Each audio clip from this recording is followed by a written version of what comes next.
Sabah al-Khair, good morning dear listeners. You're listening to Radio 3CR on 855 AM and Palestine Remembered with Robert Martin, Nasser Mashni and Yusuf Ahmed al-Rimawi.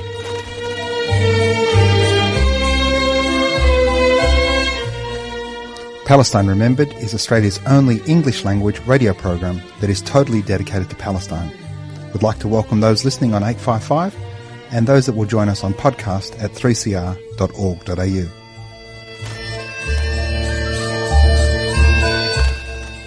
Thanks for joining us. Stay with us and enjoy the episode. Bringing you the news and views and the untold side of the Palestinian struggle for freedom from a Palestinian perspective.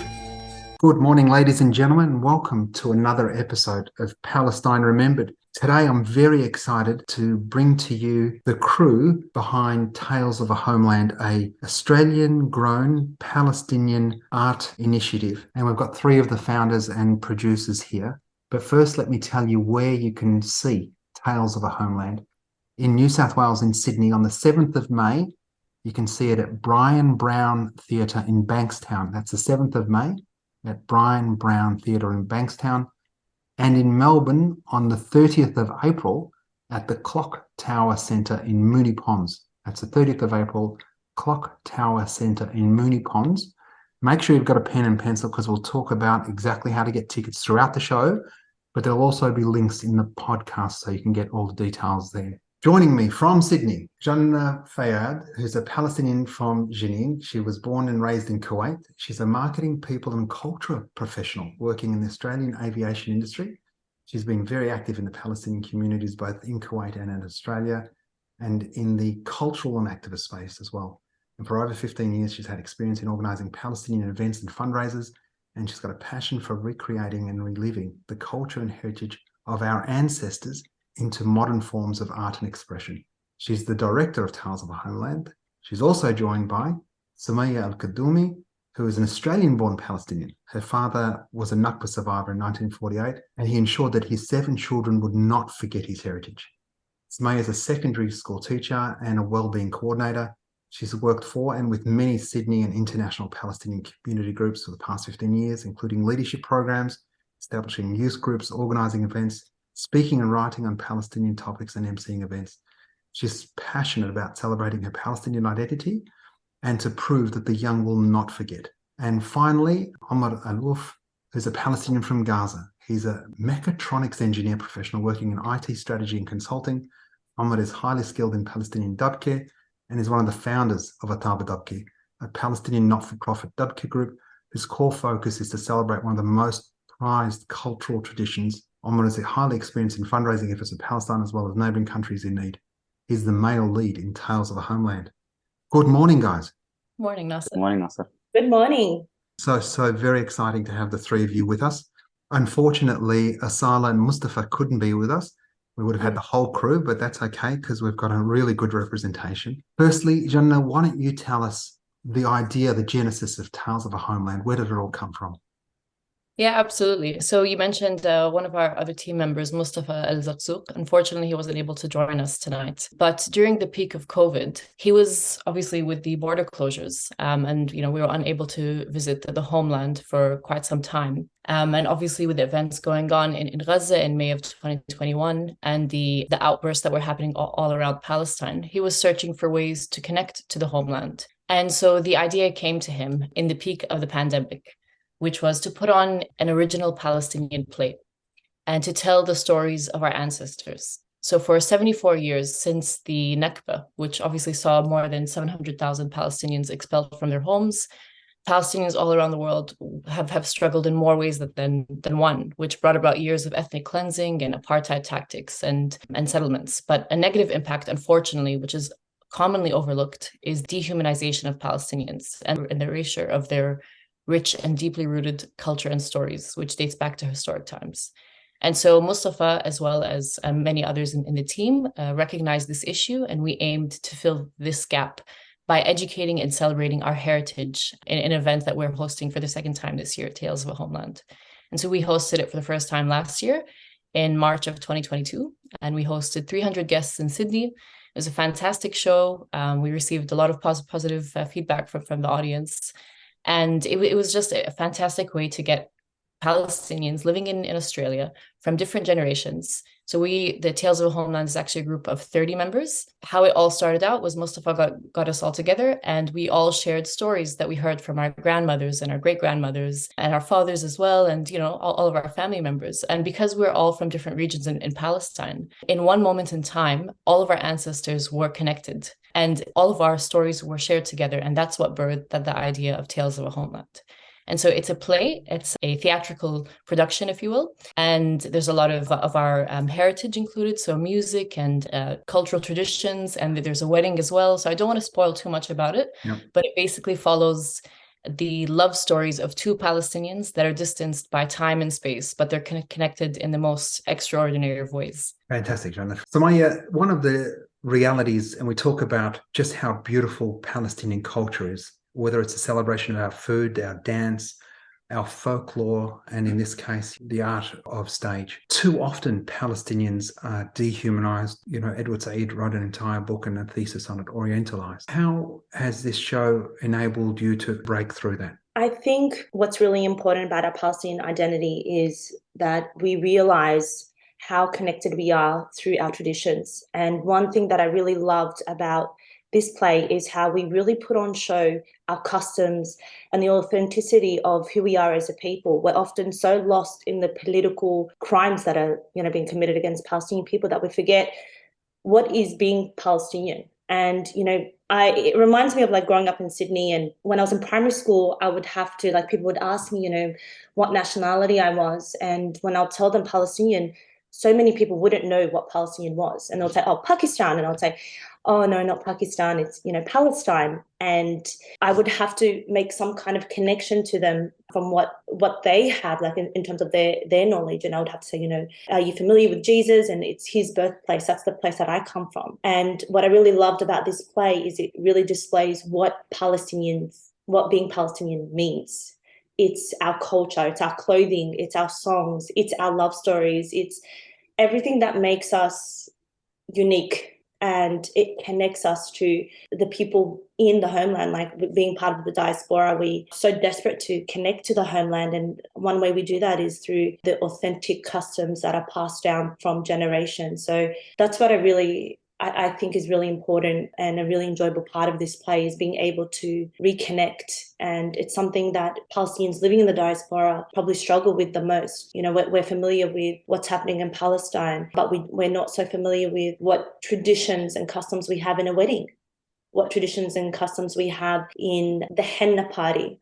And we've adapted different Arab cultural customs, and it really is a show of what being Palestinian is. So that's something that I think is really important, because we are able to write our own narrative of what being Palestinian is. And I think it's such a special thing, and it's something for us to be so proud of. Indeed, Sumaya, indeed. We talk about Nakba, and, we mentioned your father being ethnically cleansed and making sure that his 7 children never forgot their culture and their heritage. One of the challenges of Nakba is, aside from the disconnection of land, is our disconnection of culture. So I was born in Australia. I can take my children to see the primary school I went to the football ground where I kicked 50 goals because I was the world's best footballer. I can take them on my life's journey physically. I can connect them to all of the stories of my childhood. What Nakba did was strip us not just of our land, but stripped us of the opportunity of translating those stories. So Jannah was born in Kuwait. So her connection to her primary school, we're stripped of that, let alone being stripped of, a henna party, or of the males, carrying the groom on their shoulder from house to house. The real beauty of our culture. So like me, you've spent most of your life outside of the Middle East. This is an opportunity for you to connect back to our roots. Why don't you take us on your feelings? Yeah, so Nasser, most of our lives have been spent outside of our homeland, Palestine, and that's certainly the case with me as well. I've spent most of my life, at least 95% of my life, outside of the Middle East, and what that's meant is that there's obviously been a gap in my life, and I think in a lot of our friends' lives around Palestinian, as Sumaya mentioned, traditions or customs. So I think going back to what you mentioned around some of the memories that you lived through growing up, and now, in some cases not being able to have your children experience the same memories, obviously is not ideal. And you want them to live through those experiences. You want them to learn through those experiences as well. Just trying to link back to the show. Some of the feedback we received last year, as Jenna said, was very, very positive. And, I remember this one piece of feedback that we got from one of the audience members, and they said this is the most Palestinian thing that they've seen since they've been in Palestine 30, 40 years ago, which is obviously it's very touching. It's very emotional. But at the same time, it plays to our part in educating our people, especially the diaspora that Sumaya mentioned, who've obviously been forced out of our land, and just allowing them that experience to live through the traditions, the customs, the dance, the weddings, the tulba, the zaffa, the dabka, the henna, as well as, providing some educational pieces around, these are some of the cities, these are, where they're located, the fruit and the food that comes from these areas, all that kind of thing. It really was, we certainly felt like it was a very wholesome experience as a cast putting it on. And it felt even more rewarding when we heard the feedback. And just going back to your question, I think if I look back at my learnings and the insights that I can share with your audience this morning, is that in some cases, I think people learned more from this play than they would, or than they have in several years, if any, to be honest, if they have in any case at all. So if that's not a great promotion or advertisement for our show, then I don't know what is. That's brilliant. So the show is not just for Palestinians. We'd love for the wider Australian audience to come and see. We'd like to sell the shows out many times over. Just on that, Nasser, actually, one more thing. What you've raised there is a very, very important note, which is, of the Palestinians that do know our cultures, traditions, our history, and all of that, we would love for them and enjoy the environment. We want them to relive those experiences and those memories. For those non-Palestinians, I think, if anything, those are the people that we really want to target as well. Because as you said, especially people living in Australia and, outside the Middle East and outside Palestine, obviously they're not completely aware. They don't have full transparency awareness of what's going on. So what Tales of Homeland does try to do is try to shine a light on that. And especially in this year's iteration of the show, we want to just show a bit of, shine a light on what's going on. And we do want to try to, it sounds ridiculous, but we do want to try to humanize Palestinians again. Well, Amar, we have to humanize Palestinians because unfortunately we're not Ukrainian. Yeah. If we were Ukrainian, we wouldn't have to be humanized. Now, listeners, I'm sure you grabbed a pen and paper earlier on. 30th of April in Melbourne, the 30th of April, the Clock Tower Centre in Moonee Ponds. There'll be a link in the podcast. You can find out how to get tickets there, but the Clock Tower Centre in Moonee Ponds. But if you Google Tales of a Homeland, you'll be able to find out how to get tickets that way as well. And in Sydney on the 7th of May, Brian Brown Theatre in Bankstown on the 7th of May, Brian Brown Theatre in Bankstown. Remember, Tales of a Homeland. If you Google that, you'll find the tickets, or go to the podcast and there'll be links there as well. Janna, why don't you tell me a little bit about, there's a piece of music in the show that's particularly poignant. Yes, there is. To give you a bit of background about the show, so as I said, I won't give away too many spoilers, but I mentioned that there's two love stories that are distanced by time and space, but they're connected, and the viewers of the show will find out at the end of the play. There's a bit of an aha moment how these two Palestinian love stories are connected. But one of the love stories are two young Palestinians, Zarif and Ataba. And throughout the show, they go through a lot of obstacles so that they could be reunited. And at some point in the show, they are distanced by several thousand kilometers, but they are writing love letters to each other. And the love letters are in the form of a song. And the song is what our audience will have the pleasure of experiencing. And so that's the song that we're about to play for you today.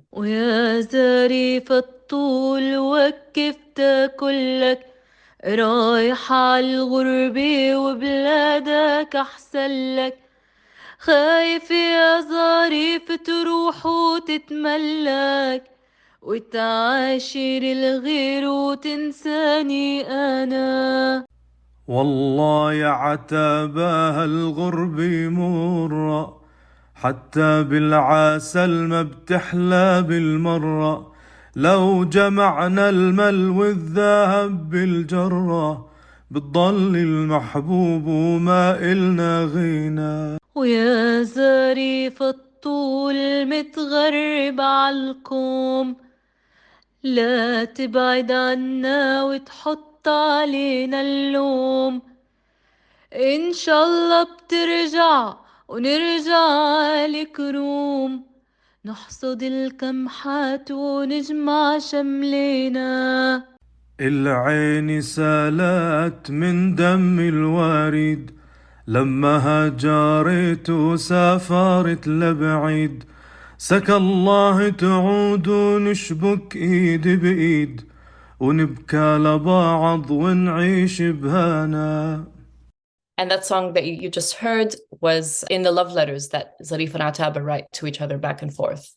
What a gorgeous, gorgeous song. Thanks so much for that, Jannah. Sumaya, what's your favourite learning from putting on the show? I think the best part of the show and one of my favorite learnings would have to be how connected I felt to different generations of Palestinians. So the show has a range of different ages, and I loved hearing what Palestinian means to, some of the elder women who are part of the show. And I loved hearing what Palestine is to some of the younger audience members that would come along, like the brothers and sisters and nephews and nieces of the team. So it was, my favorite learning is definitely seeing how Palestine is so alive, even if we feel like sometimes we're not, we're separated so much, like in terms of like distance. And, I think about one experience that I had when I was in Palestine, and it was like we went on a tour to Bethlehem University, and one of the students, I said to him, if I could go back to my students and tell them one thing about Palestinians, what would you want them to know? And he could have said many things, but he simply put it to, I want them to know that we are just like them. We party, we fall in love, we, have heartbreak, and we have friends, and we have so much more in common with them than what they realize. And I really took that, and I was thinking about that like along my trip in Palestine, and I thought, it's such a simple idea, and it's something that the show does really well, is it brings about what Palestine means to each and every one of us. And we've all brought in our own little contributions, like whether that be in the dress or in the way that we've interpreted what Palestine is. So my favorite learning has to be how Palestine can mean so many things to all of us, and learning more about what those meanings are and connecting based on that. That's beautiful. Thanks so much for sharing that, Sumaya. I'm interested, and you were a lot more political in that last answer, and it's so important. Palestine is politics. The reality is that Palestine was given away by somebody that didn't own it for people that weren't there. And the narrative that was consumed lock, stock and barrel by the West was this was a land without people for a people without a land. And then the narrative became the old will die and the young will forget. Why don't you extend on that? It hasn't been the case. As Sumaya just highlighted, we've got a team of very, very talented, very diverse people and volunteers, and it really was an intergenerational effort, this entire project. I think we've got 70-80% of the cast who are Gen Z or millennials, and that just shows you that there's no way in hell that we've forgotten. And if anything, our belief and our love for our homeland is stronger than ever. And we're making sure that that doesn't change. We're making sure that it is contagious and that it spreads across all of our networks. I think being so far away from our homeland, and in some cases being so powerless to help our people when we sit in front of the TV and watch as they go through their suffering. The best thing we can do, in my opinion, other than obviously the monetary and medical support, is try to educate people. And again, that goes back to my previous response, is try to educate people and make sure that they're aware of what's happening. And by doing that, again, there's absolutely no way where you wouldn't understand our perspective, the Palestinian perspective, and not side with, or at least not see the injustice that's being committed. Being Palestinian is being an activist. Palestinian academic Qadr Kami said, as a Palestinian, you can be a doctor, a dentist, an architect, or an engineer, but your first job is as an activist. And certainly you are all wonderful Palestinian ambassadors. Janna, we've got about 4 or 5 minutes left, so I'm going to put a question to you. And certainly for me, who is hopefully, I say hopefully, I don't imagine that we're going to go out of the Palestine advocacy business in a hurry. But I'm very, very heartened by the Palestinians that are behind me. And I say behind me, not in the sense that I'm leading and they're following, but behind me in the sense of a generation or two behind me, and their capacity, ability, motivation, and understanding of our cause and what that necessarily will translate to. And because Sumaya, I had the same situation. As I said before we came on air, I grew up very white, inverted commas. And when I said Palestine, they did say Pakistan to me. And then the next question was, are you a leggy or an offie? Assuming that I was a spin bowler because all Pakistanis were spin bowlers. That today, 4 decades later, 5 decades later, when you say Palestinian, so many more people know who we are. Number one, they know who we are and overwhelmingly understand that we are the oppressed and not the oppressor. So there's been a loss of narrative to our enemies, the Zionists, because they no longer control, and I say control in the sense that our narrative was never spoken. The one thing that the Israelis were able to do was badge themselves as white. And so in the West, their narrative came out. But now people bypass Channel 9 and 2GB and 3AW and go to social media and other forms of citizen journalism and can get much closer to the truth. My father was a Nakba survivor and he was buried in strange dirt. I say strange dirt because he shouldn't be buried in Australia. He should be buried next to his mum and dad in Philistine, in Palestine. This work is so very, very important because it reconnects our youth with their heritage. Jannah, I imagine at the end of the show that I'm going to be a bucket of tears and going to have to help out of the theatre. Is that what you've experienced last year with some of the older generation in Sydney?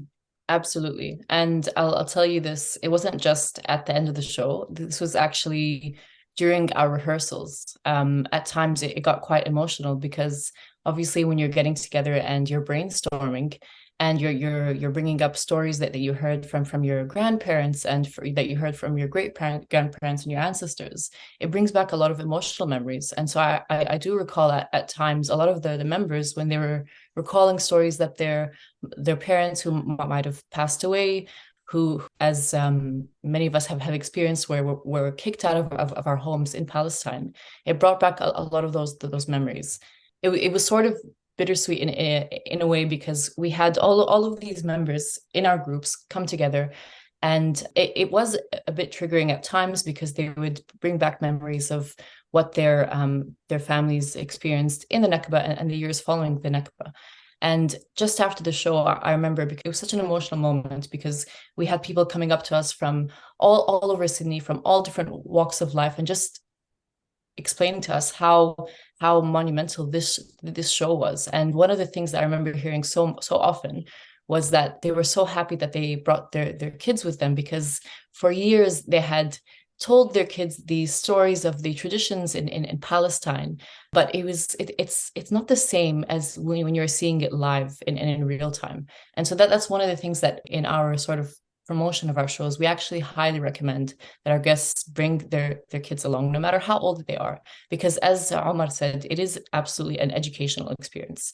A lot of these kids will never get to experience living in Palestine. And this is their way of connecting with the stories of their ancestors and of their parents. So I would definitely say it was definitely an emotional experience, whether it was throughout the rehearsals or when we were on stage, because you're practically reliving the experiences of our ancestors. And, I remember in May of 2021, when all of the attacks on Palestine were really ramping up, and I would stay up at night just watching the news, and I felt so hopeless.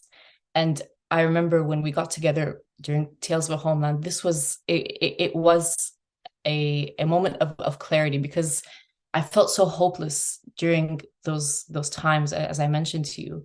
But this was our way of giving back to the people living in Palestine. This was our way of honoring the memory of our ancestors, of honoring the memory of our family members that fought through the occupation, that were kicked out of their homes, that were displaced. And this was our way of bringing justice halfway across the world. Brilliant, brilliant. Three wonderful Palestinian ambassadors. Listeners, the 30th of April, Clock Tower Centre in Moonee Ponds. That's the 30th of April, Clock Tower Centre, Moonee Ponds. In Melbourne, 7th of May, Brian Brown Theatre, Bankstown, 7th of May, Brian Brown Theatre, Bankstown. Google Tales of a Homeland. That's Tales of a Homeland. Or you can go to the podcast and the links will be there on how to buy tickets in Sydney and or Melbourne. Omar, Jannah, Samaya, thanks so very much for joining us today. Thank you so much. Really appreciate the opportunity, and we look forward to hosting everyone in less than 2 weeks. Very excited. Thanks so much for having us on, Nasser. Thank you for having us. Thanks for listening. Tell your friends, share the podcast, and remember, there's never been a better time for a free Palestine.